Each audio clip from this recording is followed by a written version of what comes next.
Hi, welcome back to my video training series, Are Sales Wounds Stopping You from Achieving Your Goals? My name is Julia Kline. In this video, we are talking about sales wound number 1, which is the money wound. The core self-limiting belief of the money wound is, I want money, or at least I want the things that money can buy, but I'm really scared of money. And so as a result, I'm not going to think about money, and I'm going to try not to deal with it in any kind of way. And if you suffer from this wound, you fear money itself, either not having it or in some cases having it. Or at the very least, you fear the power that this really powerful force we call money has over you and other people.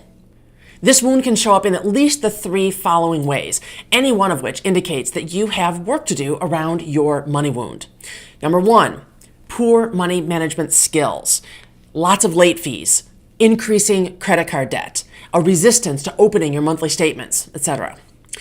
Number 2, beliefs that money is bad, that these include negative feelings about wealthy people, or maybe you're convinced that people do all kinds of bad, wrong, evil things in the pursuit of money.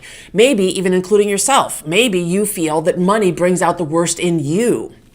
You might have been taught or simply believe that you can't be both rich and spiritual. The third way that a money wound can show up is an anxiety about not having enough money, lying awake at night, worrying about your expenses, your financial future. This anxiety sometimes morphs into a toxic belief that lots of money, like hundreds of thousands of dollars or even millions of dollars, is the solution to all of your problems, and that therefore the pursuit of money should be the biggest focus of your life.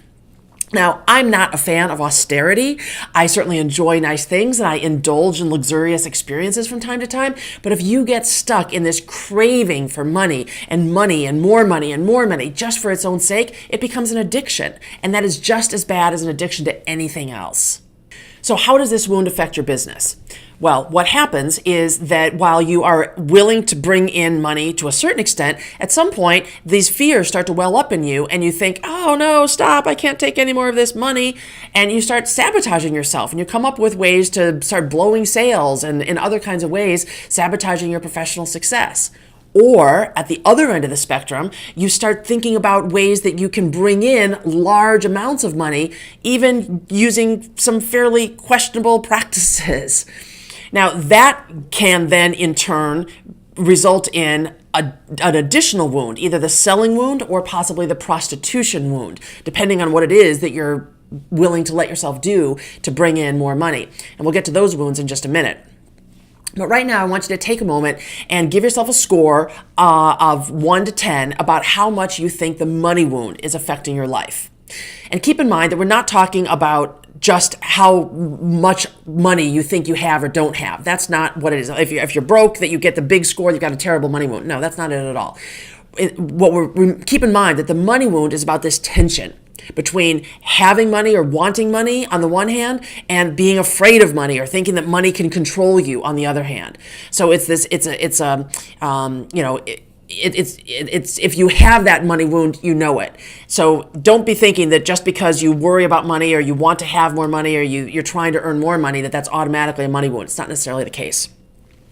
So whatever you think your score is, if you think I don't have this wound very much at all, give yourself a 1. And if you think, oh my gosh, yes, I totally have this wound, that's a 10. Got your score? Great.